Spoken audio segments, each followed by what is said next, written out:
আসসালামু আলাইকুম প্রিয় দর্শক, আপনারা জানেন যে এ সপ্তাহে আমাদের প্রধান উপদেষ্টা ডক্টর ইউনূস লন্ডন যাচ্ছেন।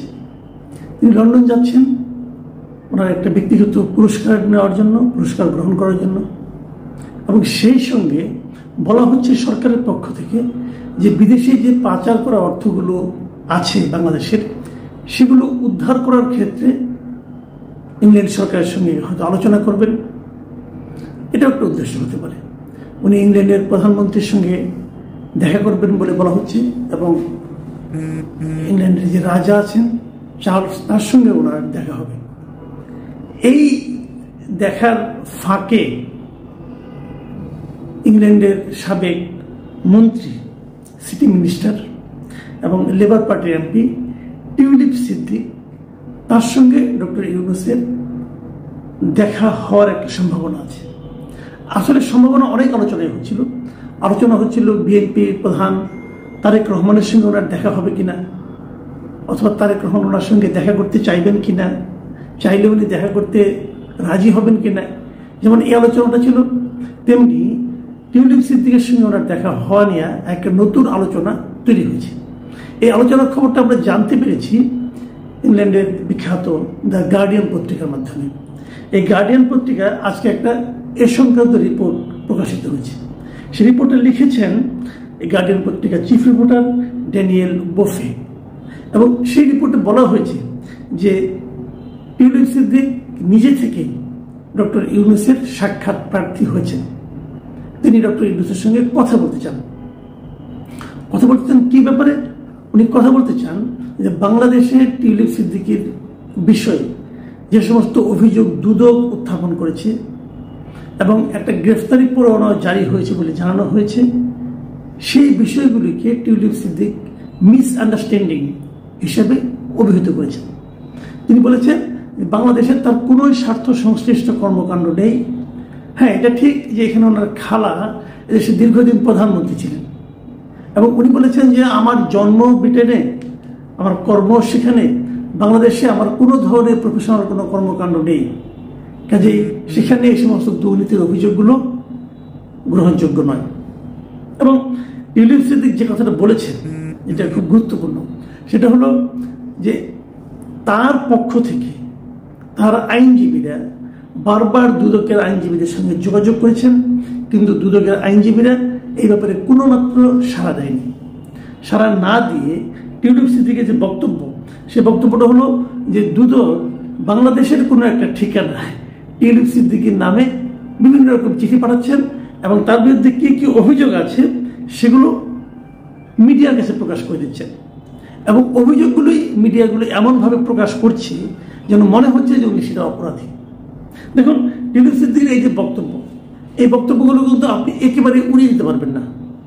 একটা কথা মাথায় রাখতে হবে, টিউলিপ সিদ্দিকি ব্রিটেনের নাগরিক, সেখানকার এমপি, একবার দুবার না একাধিকবার এখানকার এমপি হয়েছেন। গত এক দশকেরও বেশি সময় ধরে ব্রিটেনের মানুষ ভোট দিয়ে ওনাকে তাদের এমপি বানাচ্ছেন। এবার তার পার্টি ক্ষমতায় গিয়েছে এবং ওনাকে মন্ত্রী বানিয়েছিলেন, কিন্তু তখন ওনার বিরুদ্ধে নানা রকম অর্থনৈতিক কেলেঙ্কারির অভিযোগ বাংলাদেশ থেকে উঠে। ইংল্যান্ডেরও একটা পত্রিকা এই ব্যাপারে উঠে যে শেখ হাসিনার ঘনিষ্ঠ কোনো একজন ব্যবসায়ী ওনাকে বাড়ি দিয়েছেন, থাকতে দিয়েছেন, এ সমস্ত অভিযোগ ওঠে। এবং এ সমস্ত অভিযোগের প্রেক্ষিতে ব্রিটেনের যারা দায়িত্বপ্রাপ্ত ব্যক্তি আছেন, গভর্নমেন্ট আছেন, তারা কিন্তু তাদের যে মন্ত্রী পর্যায়ের মানদণ্ড বিষয়ক একজন উপদেষ্টা আছেন লরি ম্যাগনেস, এই লরি ম্যাগনেস কিন্তু একটা তদন্ত করেন, এবং সেই লরি ম্যাগনেস চলতি বছরের জানুয়ারিতে টিউলিপ সিদ্দিকিকে সম্পূর্ণ নির্দোষ হিসেবে ঘোষণা করেন। কিন্তু এই ঘোষণার পরেও এই লরি ম্যাগনেস একটা কথা অবশ্য বলেন ওনার রিপোর্টে, ওখানে তিনি টিউলিপ সিদ্দিককে সতর্ক করে দেন এবং বলেন যে তার পরিবারের বাংলাদেশের সঙ্গে ঘনিষ্ঠ যোগসূত্র থেকে যে সুনামের ঝুঁকি হতে পারে তা নিয়ে তার সচেতন থাকা প্রয়োজন। তার মানে বাংলাদেশে তার খালা আছেন, তার মাও বাংলাদেশে খুব গুরুত্বপূর্ণ ভূমিকা পালন করেন। এই যে আত্মীয়তার সম্পর্ক, এই আত্মীয়তার সম্পর্ক থেকে ওনাকে সতর্ক থাকতে হবে, এটা ল্যারি ম্যাগনেস বলেন। কিন্তু যে অভিযোগগুলি উঠেছিল সেই অভিযোগগুলোর বিষয়ে ল্যারি ম্যাগনেস তদন্ত করে তাকে সম্পূর্ণ নির্দোষ ঘোষণা করেন। এত কিছুর পরেও টিউলিপ সিদ্দিক কিন্তু তার সেই সিটি মিনিস্টারের পোস্ট থেকে পদত্যাগ করেন এবং তিনি বলেন যে এই বিষয়গুলো তার সরকারের উপর নেতিবাচক প্রভাব ফেলতে পারে এই বিবেচনা করে তিনি রিজাইন করেছেন। বিষয়গুলো খেয়াল করুন। এখন প্রশ্ন হচ্ছে যে টিউলিপ সিদ্দিক অবশ্যই আমাদের দেশের সঙ্গে কোনো না কোনোভাবে সম্পর্কিত, উনি নিজে অস্বীকার করুন বা না করুন। সম্পর্কিত এই কারণে যখন ওনার খালায় দেশের প্রধানমন্ত্রী ছিলেন তখন কি তিনি এখানে এসে রাষ্ট্রীয় নানা ধরনের প্রোটোকল ওনাকে দেওয়া হয়নি? হয়েছে। উনি কি সুযোগ সুবিধা পাননি? কিছু পেয়েছেন, উনি পেয়েছেন, ওনার ভাই পেয়েছেন, ববি সিদ্দিক পেয়েছেন, এরা সবাই জানে, এখানে নতুন কিছু নেই। তারপরেও আমার মনে হয় শেখ হাসিনা পরিবারের মধ্যে সবচেয়ে কম ঘনিষ্ঠ আমাদের এই সরকারের সঙ্গে ছিলেন টিউলিপ সিদ্দিক। ওনার সম্পর্কে একটা বড় অভিযোগ ছিল যে এই রূপপুর পারমাণবিক যে বিদ্যুৎ কেন্দ্র ছিল সেটা পাওয়ার ক্ষেত্রে টিউলিপ সিদ্দিক রাশিয়ার সঙ্গে, পুতিনের সঙ্গে ওখানে ওই সময় একটা ধরনের মধ্যস্থতাকারী ভূমিকায় অবতীর্ণ হয়েছেন এবং উনি বিপুল পরিমাণ অর্থ এখান থেকে সরিয়েছেন। এই ধরনের অভিযোগ আমাদের এখান থেকে উঠেছে। কিন্তু সেই অভিযোগগুলোর পেছনে কাগজপত্র কতটুকু কি আছে, কতটুকু সত্যতা আছে, কতটুকু তথ্য ভিত্তিক অভিযোগ সেটা নিয়ে কিন্তু আলোচনা হতে পারে। কিন্তু যেহেতু আওয়ামী লীগের উপরে প্রচুর দুর্নীতির অভিযোগ ছিল, কাজে মানুষ কিন্তু সাধারণভাবে এই অভিযোগগুলো বিশ্বাস করেছে। এখন ডক্টর ইউনূস যাচ্ছেন, উনি ওনার সঙ্গে ওই যে দেখা করতে চান,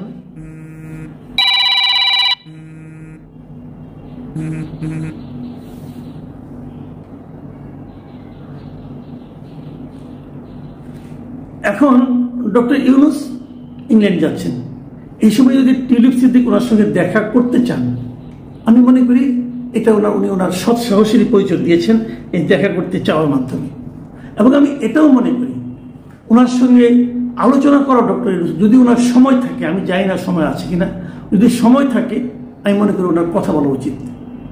এটা এ কারণে উচিত, এখানে যদি কোনো ভুল বোঝাবুঝি থাকে অথবা টিউলিপ সিদ্দিকের যদি কোনো বক্তব্য থাকে সেগুলিও ওনার শোনা উচিত। আমরা কি করি, আমরা যখন একটা সরকার চলে যায় সেই সরকারের সবাইকে সমানভাবে একই মাপে একই অপরাধী করতে খুব সচেষ্ট হয়ে পড়ি।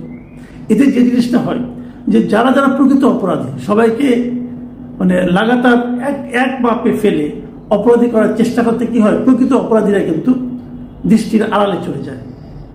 আর যদি আমরা এভাবে, যেমন ধর টিউলিপ সিদ্দিক কথাটি বলি, যদি উনি প্রকৃতপক্ষে অপরাধী না হয়ে থাকেন তবুও শেখ হাসিনার পরিবারের সদস্য, অতএব তাকে অপরাধী হিসেবে গণ্য করতে হবে, এরকম যদি আমরা ঢালাও একটা অভিযোগের মধ্যে তাকে ফেলে দিই, তাহলে সেটা আলটিমেটলি কিন্তু আন্তর্জাতিক পর্যায়ে আমাদের বিচার ব্যবস্থা নিয়েও কিন্তু প্রশ্ন ওঠে। দুদকের যে ভাবমূর্তি আমাদের, দেখুন এই সমস্ত অভিযোগগুলো তুলেছে দুদকের ভাবমূর্তি কিন্তু খুব ভালো কিছু নয়। আমরা অতীতেও দেখেছি দুদক নানা রকম আকাম প্রকাম করে, যখন যে সরকার থাকে সেই সরকারের অনুগত হয়ে কাজ করে। আওয়ামী লীগ আমলে এই যে আওয়ামী লীগের এত দুর্নীতি ছিল, কোনো আওয়ামী লীগের দুর্নীতির জন্য কিন্তু দুদক কোনো কথা বলেনি, অথচ দুদকের সেই এখতিয়ার ছিল, ক্ষমতা ছিল, তারা করেনি। এখন যেই না আওয়ামী লীগ সরকার চলে গেছে, এখন আওয়ামী লীগের সবাই অপরাধী হয়ে যাচ্ছে দুদকের চোখে।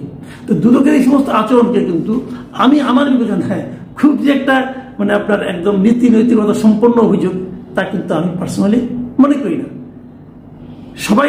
সবাইকে একভাবে মাপা ঠিকও না, কিন্তু যদি অপরাধী হয় সে যেই হোক না কেন, তার ব্যাপারে কিন্তু সাজাও হওয়া দরকার। আরেকটা জিনিস, সেটা হলো কোনো ব্যাপারে অভিযোগ মানেই কিন্তু সে অপরাধী না। কিন্তু দুদক যে কাজটা করে, কোনো একটা অভিযোগ পাওয়া মাত্র সেটা মিডিয়াতে যেভাবে ফলাভাবে প্রচার করা হয় এবং যার বিরুদ্ধে অভিযোগ তার বক্তব্য ছাড়াই যেভাবে মিডিয়া সেটাকে প্রচার করে, তাতেও কিন্তু আমি মনে করি যে আন্তর্জাতিক পর্যায়ে যদি সেই ব্যক্তিরা আন্তর্জাতিক পর্যায়ে কেউ হয়, আন্তর্জাতিক পর্যায়ে কিন্তু আমাদের দেশে বিচার ব্যবস্থা, আমাদের দেশের অ্যান্টি করাপশন অর্গানাইজেশন যারা আছে তাদের ব্যাপারে একটা নেতিবাচক ধারণা দেয়। আমি মনে করি এক্ষেত্রে যেহেতু ডক্টর ইউনূস যাচ্ছেন, উনি অবশ্যই টিউলিপ সিদ্দিকের সঙ্গে কথা বলতে পারেন।